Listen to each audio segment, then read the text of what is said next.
Hi, welcome to another edition of the recap. Here with me, Jamain Hatton, and today we're looking at the poem Once Upon a Time by Gabriel Okara. It's a great poem.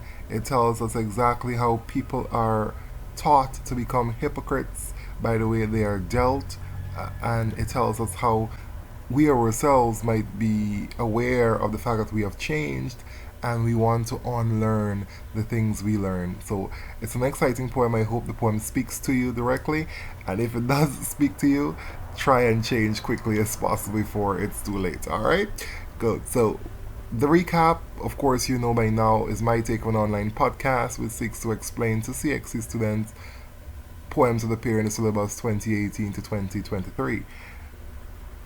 Today is the 27th day of May 2017, and let's get straight into the poem Once Upon a Time by Gabriel Okara. Once Upon a Time by Gabriel Okara. Once upon a time, son, they used to laugh with their hearts and laugh with their eyes, but now they only laugh with their teeth, while their eyes, black, cold eyes, search behind my shadow. There was a time indeed when they used to shake hands with their hearts, but that's gone, son. Now they shake hands without their hearts, while their left hands search my empty pockets. Feel at home. Come again, they say, and when I come again and feel at home, once, twice, there'll be no thrice, for then I find doors shut on me. So I have learned many things, son. I have learned to wear many faces, like dresses, home face, office face, street face, host face, cocktail face, with all their confirming smiles like a fixed portrait smile. And I have learned too to laugh only with my teeth and shake hands without my heart. I have also learned to say goodbye when I mean good riddance, to say glad to meet you without being glad, and to say it's been nice talking to you after being bored. But believe me, son, I want to be what I used to be when I was like you. I want to unlearn all these muting things, and most of all, I want to relearn how to laugh, for my laugh in the mirror shows only my teeth, like snakes' bare fangs. So show me, son, how to laugh. Show me how I used to laugh and smile once upon a time when I was like you. So the poem starts with once upon a time. Once upon a time is a phrase we used in our stories a very long time ago. We talked about the princess and the frog, and so we say once upon a time there was a princess, once upon a time.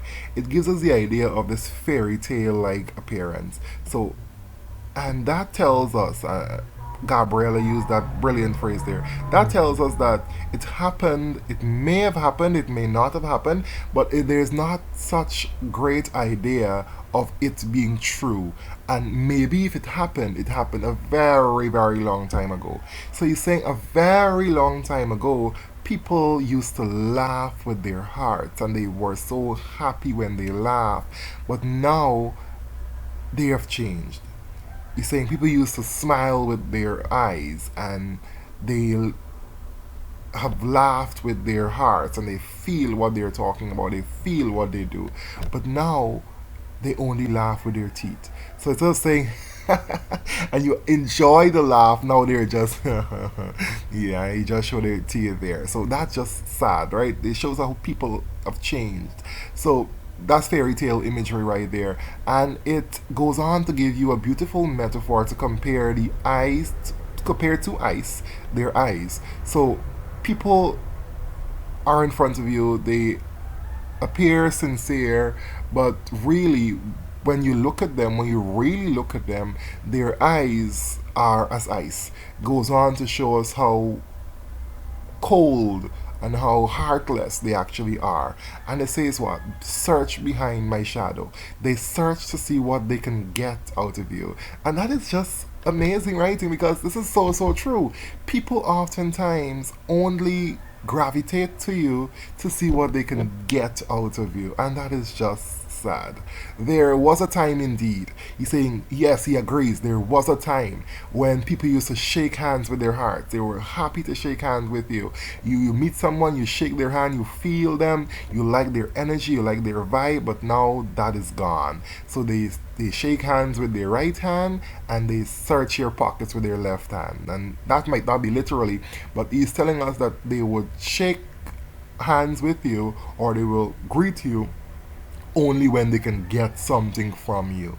Get something from you. And in this case, he's saying my empty pockets because he might not have anything to give. So, what happens there? When you don't have anything to give, they treat you cold and they treat you like ice. And that is just wonderful writing. Feel at home, come again. And that goes on to tell us that what? When you do it more than once, you do it more than twice, they will not welcome you a third time. I remember, I can't remember the exact phrase, but in the Caribbean they say, what, when you visit once, you're a guest. When you visit twice, you may be a guest. And when you visit a third time, you're a pest. that is just true because it tells us people, when you are too steady, when you are too often, you become irritant to them. And that is just true. It tells us about the life, the world, and not just the Caribbean, but across the globe. Goes on to talk about, so I have learned many things. So he's saying all of this happened and it seems a bit reflective and he seems a bit disappointed as well. So he's saying to his son now, so I have learned. So that so is telling us because of what he was dealt, because of what he has witnessed, he now became this kind of person, this different person who he actually was than he was before. He says, I have learned to wear many faces. And the faces here he's talking about here, home face, cocktail face, street face. So he's saying all the different aspects of his life is now changed as a result of the experiences he has gotten when he was in the real world. And he's saying that they're now confirming smiles in the idea that it is permanent and he wants to be what he used to be, but it will take quite a lot of work because it is so often. Gabriella went on to show us how the situations of the world changed him. And he said earlier that people used to laugh with their teeth and how they used to shake hands without their hearts.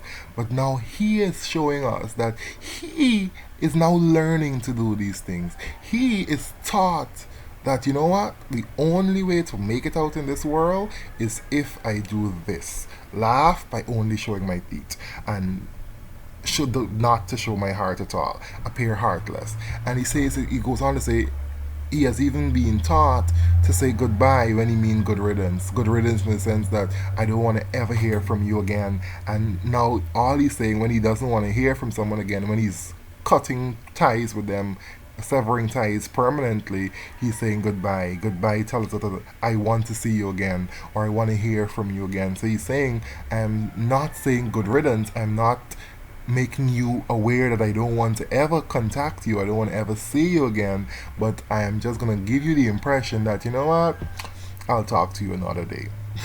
And he goes on to say, even I will say glad to meet you after not being glad, nice talking to you after being bored. It shows how fake the world has become, and that's just sad.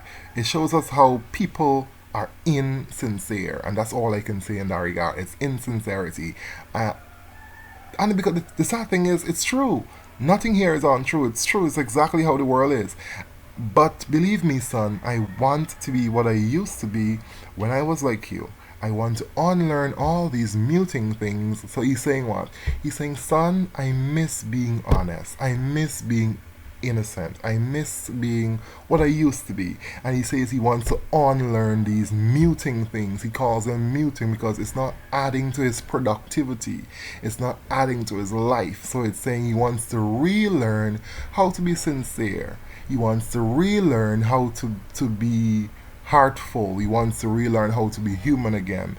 And he's saying that right now, when he laughs in the mirror, all he's seeing is snake fangs. And that's a nice simile there because it shows us the comparison between the teeth and snake's fangs. And remember, we were talking about that imagery earlier, that fairy tale kind of imagery, and he's now showing us snake's fangs. Remember, the snake was the animal, if I'm to say that, that brought the downfall of Adam and Eve, right? So he's saying once upon a time, long ago, the snake was the animal that brought the downfall of the entire human race. So he's comparing his insincerity to this snake. He's comparing his fakeness to snake. And that's a good description there, bare fangs, because you know when you see a snake, and you oftentimes compare people to snakes when they're not who they claim to be, or they're not who they might want you to think they are. You call them a snake, right? Many of us can say we were surrounded by snakes at some point in time. So it says, show me, son, how to laugh. So he's asking his son, ironically, to show him how to laugh, how to be sincere, how to be truthful. And that's irony, because the son should be learning from the father. The father should be teaching the son, and not the other way around. So it's irony, because that should have been the other way around. But here he's asking the son. And why is he asking the son? It's a very important question. He's asking the son to teach him because the son still is innocent. Do you think if the son is to continue living in the world he is living in, would he become just like the father? Definitely. Definitely he would become like his father. Definitely he would be taught how to be a hypocrite. Definitely he will be taught how to be insincere. But what the father is trying to show us is that the son is still innocent at the point he is where he is right now, and he wants the son to teach him how to be innocent again. He wants his son to teach him how to be sincere. And that's wonderful description there. He says, once upon a time when I was like you. So he's saying that he was once like his son. He was once sincere. He was once innocent. But now he is just being a hypocrite. But what the good thing is, this persona here acknowledges the fact that he has changed, acknowledge the fact that he's a hypocrite, but he wants to unlearn that hypocrisy. And that there is a good statement, that there's a good idea, because we recognize that we are not who we want to be, and now we're willing to change. And that is all that is important. Once you're willing to change, you're no longer a hypocrite. So we have looked at so far the poem Once Upon a Time. We can compare this poem under the themes death, childhood experiences, hypocrisy, loss of innocence, desires, dreams, and anything else your teachers might have taught you. When it comes to death, we are not talking about the loss of a life, but we are talking about the loss of sincerity, the loss of an individual honesty, right? So we have looked at Once Upon a Time. The next poem definitely will be A Stone's Throw.